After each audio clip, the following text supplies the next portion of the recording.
SLBC టన్నెల్లో చిక్కుకున్న వారు చనిపోయి ఉంటారని జేపీ అసోసియేట్స్ యజమాని జయప్రకాష్ గౌర్ తెలిపారు. ఇవాళ ఆయన మీడియాతో మాట్లాడారు. 6 రోజులుగా టన్నెల్లో చిక్కుకున్న 8 మంది ఆచూకీ కోసం ఆపరేషన్ కొనసాగించారని తెలిపారు. అయితే ఇవాళ టన్నెల్ చివరి వరకు వెళ్లినా వారి ఆచూకీ లభించలేదని చెప్పారు. బురదలో కూరుకుపోయి చనిపోయి ఉంటారని, వారి మృతదేహాలు బయటకు తీశాక ప్రాజెక్టు కంటిన్యూ చేయాలో వద్దో మంత్రులతో మాట్లాడనున్నట్లు ప్రకాష్ తెలిపారు.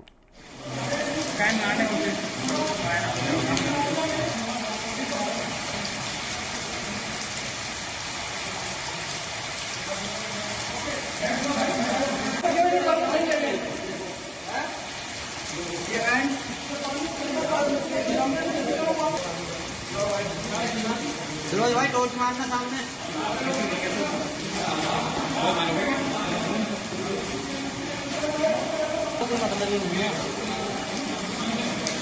मिनिस्टर से अभी मीटिंग लगाया, हाँ। मीटिंग में क्या बात की? मंत्री से ये बात थी कि बॉडीज को निकालने की प्रयत्न करना है और प्रोजेक्ट को फिर कैसे पूरा करना है, तो चीज बहुत इम्पोर्टेंट है। Any lessons to be learned from such an incident, sir? Any lessons to be learned from such an incident? Lessons हैं लेकिन नेचर के आगे नतमस्तक।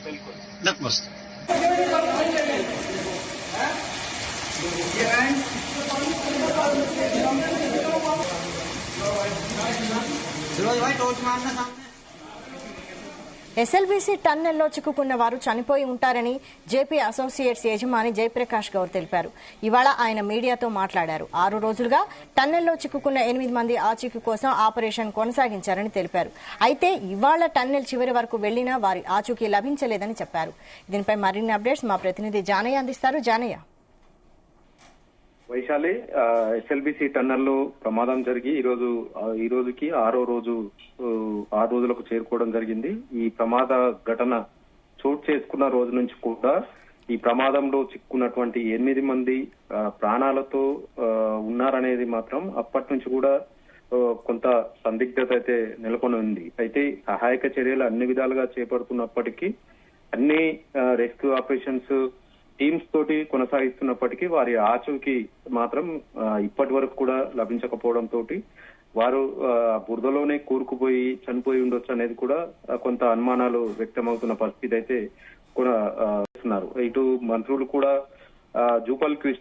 మంత్రి జూపల్ కృష్ణారావు కావచ్చు, ఉత్తమ్ కుమార్ రెడ్డి వీళ్ళు 2వ రోజు ఏదైతే టన్నెల్ కు సంబంధించి 2వ రోజు లోపలికి వెళ్లి బయటికి వచ్చిన సమయంలో మంత్రి జూపల్ కృష్ణారావు కూడా మీడియాతో మాట్లాడుతూ అక్కడ భయంకరంగా జరిగినటువంటి ప్రమాదం భయంకరంగా ఉంది, వారు ప్రాణాలతోటి ఉండే అవకాశం లేదనేది కూడా ఆయన ఆ రోజే వ్యాఖ్యానించడం జరిగింది. అయితే ఈ రోజు ఈ జేపీ ప్రాజెక్టుకు సంబంధించినటువంటి ఎవరైతే చైర్మన్ ఉన్నారో జయప్రకాష్ గౌర్ ఆయన మీడియాతో మాట్లాడుతూ ఉన్నప్పుడు మీడియా ప్రతినిధులు ఆయనను ప్రశ్నించినప్పుడు ఆయన కూడా ఇలాగే వ్యాఖ్యానించడం జరిగింది. లోపల జరిగినటువంటి ప్రమాదానికి సంబంధించి ఈ రోజు దాదాపుగా 0 పాయింట్ ప్రమాదం జరిగిన ప్లేస్ వరకు కూడా రెస్క్యూ టీమ్స్ అన్ని కూడా వెళ్ళినాయి. అక్కడ వారి ఎవరైతే 8 మంది చిక్కున్నారో వారి ఆచూకీ మాత్రం లభ్యం కాలేదు, కాబట్టి వారు చనిపోయి ఉంటారనేది కూడా ఆయన వ్యాఖ్యానించినట్టుగా తెలుస్తుంది. అయితే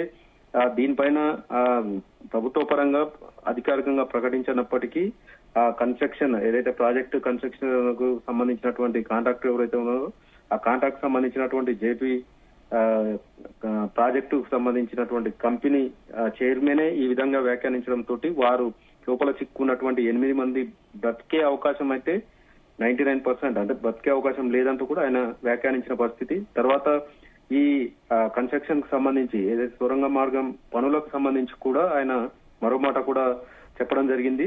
ఈ సహాయక చర్యలు చేపట్టి ఏదైతే అక్కడ చిక్కున్నటువంటి 8 మంది బ్రతికుంటే వారిని సజీవంగా తీసుకొచ్చిన తర్వాత వారికి చికిత్స అందించడం కానీ, ఒకవేళ చనిపోతే మాత్రం వారి మృతదేహాలను బయటికి తీసిన తర్వాత ఆ పనులు కొనసాగించాలా లేదా అనేది మాత్రం నేను తర్వాత చెప్తామంటూ కూడా ఆయన వ్యాఖ్యానించడం జరిగింది. ఎందుకంటే అక్కడ లోపల చోటు చేసుకున్న ప్రమాదం తోటి పీబీఎం మిషన్ ఏదైతే ఉందో అది భారీగా డ్యామేజ్ అయినట్టుగా కూడా అక్కడ జరిగినటువంటి ప్రమాదాన్ని బట్టి వారు ఒక అంచనాకి రావడం జరిగింది.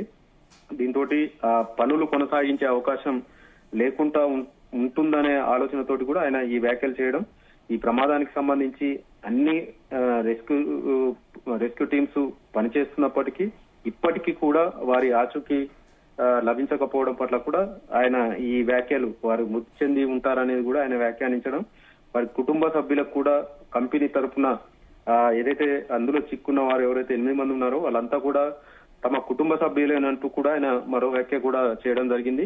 వారికి ఏదైనా అంటే వారు చనిపోయితే మాత్రం వారి కుటుంబాన్ని కూడా అన్ని విధాలుగా ఆదుకుంటామనేది జేపీ కన్స్ట్రక్షన్ కి సంబంధించినటువంటి చైర్మన్ కూడా వ్యాఖ్యానించినట్టుగా కూడా తెలుస్తోంది. ఆయన కూడా మీడియా ముఖంగానే ఈ విషయాలు వెల్లడించడంతో అక్కడ లోపల జరిగిన ఈ ప్రమాదాన్ని బట్టి అక్కడ చిక్కున్నటువంటి 8 మంది మాత్రం బ్రతికే అవకాశం లేదంటూ కూడా కొంత అయితే కన్ఫర్మ్ గా చేస్తున్నటువంటి అవకాశం కన్ఫర్మ్ చేయొచ్చు అనేది కూడా ఆయన వ్యాఖ్యలను బట్టి తెలుస్తుంది. ఎందుకంటే వారి సిబ్బంది కూడా, ఎందుకంటే ఇన్ని రోజులకెళ్ళి కూడా ఆ కన్స్ట్రక్షన్ ఏదైతే సొరంగ మార్గానికి సంబంధించినటువంటి పనులు ఏవైతే ఉన్నాయో వారి నేతృత్వంలోనే వారి ఇంజనీర్ల పర్యవేక్షణలోనే జరిగింది కాబట్టి అక్కడ జరిగినటువంటి ప్రమాదానికి సంబంధించి అక్కడ లోపల ఏదైతే 14 కిలోమీటర్ వద్ద జరిగిన ప్రమాదం ఏదైతే ఉందో అక్కడ ఎలాంటి సిచ్యువేషన్ ఉంది, ప్రమాదం జరిగినప్పుడు ఎలా ఉంది అనే విషయం కూడా ఆ కంపెనీకి సంబంధించినటువంటి ప్రతినిధులు కావచ్చు, రెస్క్యూ ఆపరేషన్ నిర్వహించినటువంటి సహాయక బృందాలు కావచ్చు, వీళ్ళంతా కూడా ఆయనకు వివరించిన నేపథ్యంలో ఖచ్చితంగా వారు లోపల చిక్కున్న 8 మంది మాత్రం బ్రతికే అవకాశం లేదంటూ కూడా ఆయన వ్యాఖ్యలు బట్టి మాత్రం తెలుస్తుంది. మొత్తానికైతే ఇప్పుడు ప్రజెంట్ కూడా 57 మందితోటి రెస్క్యూ ఆపరేషన్ అయితే కొనసాగుతుంది. ఏదైతే ప్రమాదం జరిగినటువంటి 14 కిలోమీటర్ కు చేరువ వరకు కూడా వెళ్ళినట్టుగా కూడా తెలుస్తుంది. ఈ రెస్క్యూ బృందాలు ఇటు ఎన్డీఆర్ఎఫ్ కావచ్చు, ఆర్మీ, నేవీ, అలాగే ఏదైతే ర్యాట్ హోల్ మ్యాన్స్ టీమ్ తో పాటు ఇటు జిఎస్ఐ జియోగ్రఫీకి సంబంధించినటువంటి నిపుణులు సూచనలతోటి వీరంతా కూడా రెస్క్యూ ఆపరేషన్ కు లోపల సహాయక చర్యలు అయితే చేపట్టడం జరిగింది. అయితే ఈ ఘటనకు సంబంధించి రేపటి వరకు ఖచ్చితంగా ఈ సహాయక చర్యలు పూర్తి చేయాలనేది రాష్ట్ర ప్రభుత్వం ఇప్పటికే ఒక ప్రకటన కూడా చేయడం జరిగింది. 6 రోజులు జరుగుతున్నప్పటికీ వారి ఆచూకీ తెలియకపోవడం తోటి కొంత ఆందోళన వ్యక్తం చేస్తున్న పరిస్థితి ఉంది. కానీ అక్కడ ప్రమాదం జరిగిన చోట మాత్రం దాదాపుగా 400 నుంచి 800 మీటర్ల మధ్యలో ఈ ఏదైతే మెటీరియల్స్ ఇటు వాళ్ళు తవ్వకానికి ఉపయోగించేటువంటి మెటీరియల్ కావచ్చు, ఇటు కాంక్రీట్ కి సంబంధించి కాంక్రీట్ వేసేటువంటి మెటీరియల్ కావచ్చు, దీంతో పాటు ఇటు ప్రమాదం జరిగిన చోట బురదతో కూడుకున్నటువంటి రాళ్లుతో ఉన్నటువంటి శిథిలాలు కావచ్చు, దీంతో పాటు పీబీఎం మిషన్ ఏదైతే ఈ ప్రమాదం జరిగినప్పుడు దానిపైన మిషన్ పైన పడడం తోటి ఆ మిషన్ కూడా డ్యామేజ్ అయిన పరిస్థితి. ఇవంతా కూడా ఎక్కువ కూడా అక్కడ ఉన్నటువంటి శిథిలాలను అన్ని కూడా తొలగించాల్సి ఉంటుంది. కాబట్టి అదంతా కూడా ఎక్కువ సమయం బట్టే అవకాశం ఉన్నప్పటికీ దాన్ని బయటికి తీసే విధంగా కూడా ఇప్పటికే ప్రత్యామ్నాయ మార్గాలు కూడా ఏర్పాటు చేయడం జరిగింది. లోకో ట్రైన్ కి మరొక బోగిని బిగించడం, ఆ బురదను బయటికి తెచ్చే ప్రయత్నాలు అయితే కొనసాగుతున్నాయి.